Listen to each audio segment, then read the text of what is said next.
Hello everyone, it's Gabriella from Per Laboratoire, and today I wanted to take a deep dive with you into the exciting variety of 1840s bodices. If you're here from Cocovid, please stick around until the end of the video to claim your badge. The 1840s is my favorite decade of Victorian fashion. Coming right after the absurd silhouettes of the 1830s, women's fashion of the 1840s emphasized a slim, slender silhouette that was characterized by long, full skirts, tight, narrow sleeves, and what we now call fan front bodices, where the pleating at the front of the bodice extends and fans over the bust in a very attractive way. What I would like to explore today is the variety of bodices that exist, both related to the fan front and different from the fan front, because there's actually a lot of variety in 1840 styles in addition to the fan front style that we traditionally associate with the 1840s. For this video, I went through the Metropolitan Museum of Art's website to look at extant gowns, daguerreotypes, paintings, drawings, fashion plates, and any other examples from the 1840s that illustrated women's bodices. And we'll look at the details that characterize these different styles of bodices. Let's start by taking a look at what we now call the fan front style. This style is easily identified by its rows of tight, even gathers at the waist, which control and distribute fullness towards the shoulders, and a narrow, pointed waistline that emphasizes the slender silhouette. You'll also notice that these bodices have a slightly dropped arm side and tight-fitting sleeves, often adorned with matching mancherons at the top of the sleeves. It's interesting to note the variety of necklines.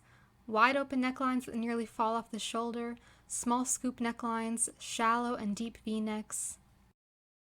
And while the pointed fan front style appears to be the most common, there are surviving examples of fan fronts with rounded waists. There are even examples of fan front bodices that have a waistband applied over the top of the gathering, and even more interesting is that this waistband style existed both in the round waist and pointed waist variety. In addition to the parallel rows of gathering stitches, there is another type of fan front bodice which is shaped by vertical pleats which extend from the waist to the shoulders. In these examples, we can see the evolution of the shape of the fan front bodice as it becomes more pointed as the decade progresses. There appears to be a great variety in the way the pleats are secured to the bodice. Sometimes, these pleats are arranged so evenly and so closely together that they can be mistaken for gathering at a distance. There is also an extant gown whose pleats are stitched down at the edge, resembling tucks. In my research, pleated fan front bodices actually appeared more often than gathered fan front bodices. There are a variety of other bodice styles in the 1840s that don't feature controlled fullness at the waist. Please note that I'm far from an expert and I have no idea if the following terms are the best to describe these styles, but they're the terms that make sense to me. The second most common type of 1840s bodice is the smoothly fitted darted bodice. This style often appears in low-necked bodices suited for evening or formal wear, but also appear with a high neckline for day wear. For dresses with low necklines, this style comes in two varieties: 2 darts and a center front seam, or 4 darts and no center front seam. Rarely, both 4 darts and a center front seam appear in extant garments. Further, a high-necked, fitted day dress could be embellished with Reveres. These flat pieces of fabric drew attention to a particular area of the bodice. These vertical Reveres emphasize the illusion of gently sloped shoulders and a narrow waist. We also see examples of horizontal Reveres.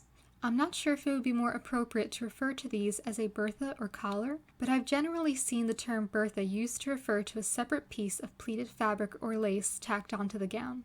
These horizontal Reveres look integral to their respective gowns and further reinforce the illusion of broad shoulders and a narrow waist.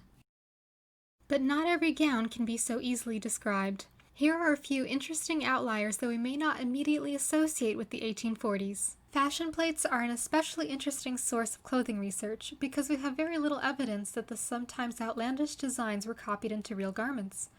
But this fitted V-neck bodice, adorned with a lace-up effect and a puff-sleeved blouse for modesty underneath, would certainly turn heads today as much as in 1844. This cotton dress presents a variety of design elements, including a yoke and waistband, within one garment, and it's charmed its way onto my to-make list. Another example of unusual 1840s design are these 2 bodices, whose focus is a heavily ruched or gathered center front panel and sleeves. It's interesting to note that this style was created with both a wide, open neckline and a V neckline. We're also able to see, once again, how the center front bodice adopted a more extreme point as the decade progressed. So now that we understand what these bodices looked like from the front, how do they fasten? When looking at extant garments, look out for clues that indicate where the fastening is. For instance, the low neckline of this bodice reveals evidence of a back placket. And sure enough, when looking at the back of the bodice, we see a break in the neckline piping that indicates where the back placket is. For the most part, gathered fan front bodices close with hooks and eyes in the back. We see that more often, pleated rather than gathered fan fronts have a front closure, likely because it's easier to sew buttonholes or hooks on a mostly flat surface rather than on a mostly gathered surface. Because we see the center front gap in these bodices, we can assume that they fastened center front with hooks. As with many things in historical fashion, these are merely observations rather than firm rules. As we can see here, a tightly gathered fan front bodice clearly fastened with buttons. And on the subject of there not being firm rules, as we can see here, there's some bodices where the back closes right over left, some where the back closes left over right, some with gathering at the back and a waistband that laps right over left with buttons on top, so there really still is some variety on how they can be closed. So even when operating under assumptions of commonalities, there is still some variety that we see in extant garments. If you want to create historically accurate clothing, my best advice is to go through museum websites, archives, old magazines, auction sites, eBay, Etsy, and gather up as many images as possible of the garments you're interested in recreating. Organize this data in a Pinterest board or Word doc and make note of any of the similarities or differences that you're observing among these different examples. Do the plackets normally close left over right? What is the average width between the darts? What is the most common method of gathering up the skirts?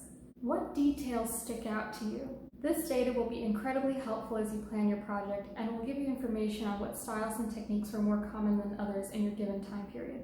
You can use this data to inform how to draft or drape a pattern, or even how to adapt a commercially available pattern to suit your needs.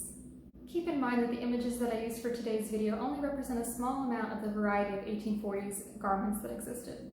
And that's what I love so much about this transitional period. Women's fashion was bold and experimental, and advances in clothing and fabric manufacturing led to intricate details and a dizzying array of fabric prints.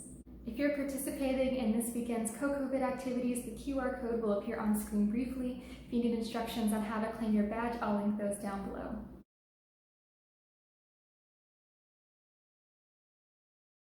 I'll also include links to all the sources I used for today's video. If you like this video, please leave a like and comment down below, and if you'd like to see more content like this, please subscribe to my channel. Thank you so much for watching.